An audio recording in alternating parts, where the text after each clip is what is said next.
প্রতিদিন বাচ্চাদের টিফিন বক্সে কি দেবেন সেটা ভেবে অনেকটাই টেনশন হয়।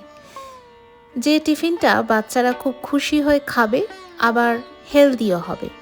আজকে আমি নিয়ে এসেছি এমনই একটা নাগেটসের রেসিপি, যেটা বাজারেরও নয়, আবার ডিপ ফ্রাইডও নয়, কিন্তু পুরো ফ্যামিলির জন্য একদম ফেভারিট হতে চলেছে।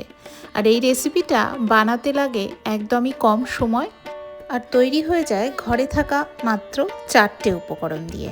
নমস্কার সকলকে, প্রবাসের সৌমি রান্নাঘর চ্যানেলে আমি সৌমি কানাডার থেকে আবারও একটা দারুণ স্বাদের বাচ্চাদের ফেভারিট, সকলের ফেভারিট টিফিন রেসিপি বা স্ন্যাক্স রেসিপির সাথে আপনাদের সকলকে স্বাগত জানাচ্ছি আমার চ্যানেলে। এই রেসিপিটা বানানোর জন্য প্রথমে আমি 3টে আলুকে ভালো করে সেদ্ধ করে রেখেছি, আর তারপরে একটা পাত্রে এই আলু সেদ্ধগুলোকে ট্রান্সফার করে একটা কাঁটা চামচের সাহায্যে ভালো করে ম্যাশ করে নিচ্ছি। আলুটা ভালো করে ম্যাশ করে নেওয়ার পরে তারপরে এর মধ্যে আমি দিয়ে দিচ্ছি আগের থাকতে সেদ্ধ করে রাখা বেশ কিছুটা ব্রকোলি। আজকের এই রেসিপিটা বাইরের থেকে খেতে একদম জাঙ্ক ফুডের মতন লাগবে, কিন্তু ভেতরে থাকবে এমন কিছু যা বাচ্চাদের গ্রোথের জন্য ভীষণই উপকারী। সেই জন্য স্কিপ না করে পুরো ভিডিওটা দেখুন। আশা করছি আপনাদের ভালো লাগবে এবং অনেকটাই উপকৃত হবেন। এরপরে ব্রকোলিটা দিয়ে খুব ভালোভাবে আমি এই আলু সেদ্ধটার সাথে ম্যাশ করে নিচ্ছি ব্রকোলিটাকেও। এই আলু সেদ্ধ আর ব্রকোলিটা ভালো করে ম্যাশ করে নিলে কি হবে, নাগেটসের ভেতরটা থাকবে একদম নরম।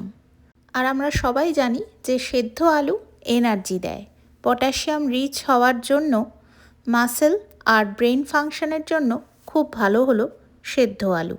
আর ব্রকোলিতে আমরা জানি যে ভরপুর ফাইবার, ভিটামিন সি আর ক্যালসিয়াম আছে। এটা ইমিউনিটি বাড়াতে সাহায্য করে, ডাইজেস্টিভ সিস্টেম ভালো রাখে, আর বাচ্চাদের হাড় শক্ত করতে খুবই উপকারী। এরপরে আমি আগের থাকতে একটা পেঁয়াজ চপ করে রেখেছি, সেই পেঁয়াজটাও আমি বেশ কিছুটা এর মধ্যে দিয়ে দিলাম। পেঁয়াজটা দিয়েও এই ব্রকোলি আর আলুটার সাথে ভালো করে মিশিয়ে নিচ্ছি।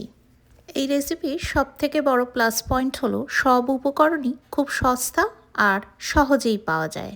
একবার বানালে কয়েকদিনের নাগেটস বানিয়ে ফ্রিজে রেখেও দিতে পারেন। বাইরের ফ্রোজেন নাগেটস কেনার কোনো দরকার নেই। এরপরে ভালো করে পেঁয়াজটা মেশানোর পরে আমি এর মধ্যে দিয়ে দিলাম স্বাদ মতন লবণ আর ব্ল্যাক পেপার পাউডার বা গোলমরিচের গুঁড়ো। তারপরে আমি আবারও একবার সুন্দরভাবে সমস্ত উপকরণ কাঁটা চামচের সাহায্যেই মিশিয়ে নিচ্ছি। তারপর এই নাগেটসের টেস্টটাকে আরেকটু সুন্দর বানানোর জন্য আমি এর মধ্যে দিয়ে দিচ্ছি অর্ধেক পাতিলেবুর জুস।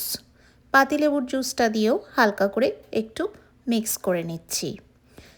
কিন্তু এখনও আমি দেখছি যে এই নাগেটসগুলোর ভালো বাইন্ডিং হবে না, সেই জন্য এখন বাইন্ডিংয়ের জন্য এরপরে আমি এর মধ্যে মেশাবো হচ্ছে ওট ফ্লাওয়ার। ছোট এক বাটি ওট ফ্লাওয়ার আমি এর মধ্যে দিয়ে দিচ্ছি, আর এটাই কিন্তু আজকে আমাদের বাইন্ডিং এজেন্ট। এটা হেলদি বাইন্ডিং এজেন্ট। এখানে ময়দাও ব্যবহার করা যায় বা ব্রেড ক্রামসও ব্যবহার করা যায়, তবে যদি এই নাগেটসগুলোকে ভালোভাবে হেলদি করতে হয় তাহলে ওট ফ্লাওয়ার মিশিয়ে নেওয়াটাই সবথেকে ভালো হবে। আপনাদের কাছে যদি ওট ফ্লাওয়ার না থাকে তাহলে এমনি ওটসকে হালকা একটু শুকনো খোলায় নাড়াচাড়া করে নিয়ে তারপরে মিক্সারে গ্রাইন্ড করে নিলেই তৈরি হয়ে যাবে ওট ফ্লাওয়ার। তো এবারে ওট ফ্লাওয়ারটা দিয়ে ভালোভাবে মিশিয়ে নিলাম। মিশিয়ে নিয়ে দেখুন কি সুন্দর বাইন্ড হয়ে গেল এই দারুণ স্বাদের নাগেটসগুলো। আপনারা চাইলে অনেক রকম মশলা এর মধ্যে অ্যাড করতে পারেন, কিন্তু আমি আজকে রেসিপিটা একদমই ঝামেলা ঝঞ্ঝাট ফ্রি রেখেছি, সেই জন্য বেশি মশলা অ্যাড করিনি। এরপরে আমি ভালো করে এটা 2 হাতের সাহায্যে নাগেটসের মতন শেপ দিয়ে দিয়েছি। এই শেপটা নিজের ওপরে, আপনারা চাইলে চ্যাপটা গোল গোল যা ইচ্ছে শেপ দিতে পারেন। আমার তবে এই নাগেটসের শেপগুলো বেশ মজা লাগে দেখতে, তাই জন্য আমি এরকম শেপ দিয়েছি। আর খুবই সহজে এই শেপগুলো বানিয়ে নেওয়া যায়। তো সুতরাং আপনাদের ইচ্ছে অনুযায়ী আপনারা এরকমভাবে দু হাতের সাহায্যে শেপটা দিয়ে একটা ঢাকা দিয়ে একটা কৌটোর মধ্যে করে আপনারা রেখে দিতে পারেন ফ্রিজে।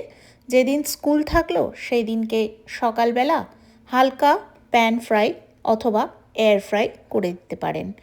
তবে এগুলো অবশ্যই ডুবো তেলে না ভাজলেও চলবে, একদম শ্যালো ফ্রাই করলেই কিন্তু খুব ভালো খেতে লাগবে এই রেসিপিটা। আমি সেই অনুযায়ী একটা ফ্রাইং প্যানকে গরম করে নিয়ে দিয়ে দিয়েছি মাত্র 2 চামচ তেল। আর তেলটা যখন মিডিয়াম গরম হয়েছে তখন এই নাগেটসগুলোকে একটার পর একটা দিয়ে দিয়েছি।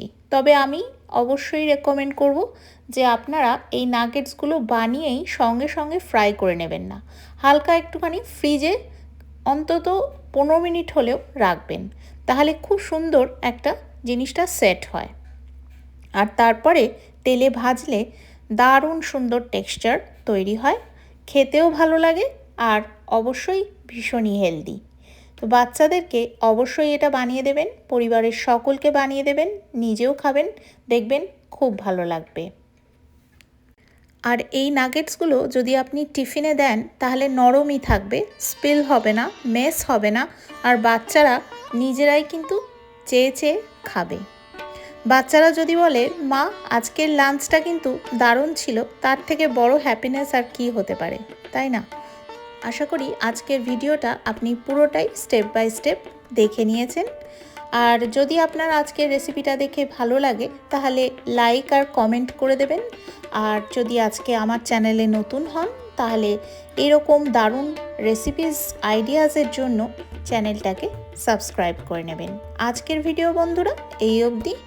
আপনারা সকলেই খুব ভালো থাকবেন, সুস্থ থাকবেন, সুন্দর থাকবেন, সকলকে নিয়ে অনেক আনন্দে থাকবেন। আর দেখতে থাকবেন আমার চ্যানেল প্রবাসী সৌমির রান্নাঘর, যেখানে স্বাদ ও স্বাস্থ্য খুব সুন্দরভাবে মিশে যায়। Thank you once again for watching.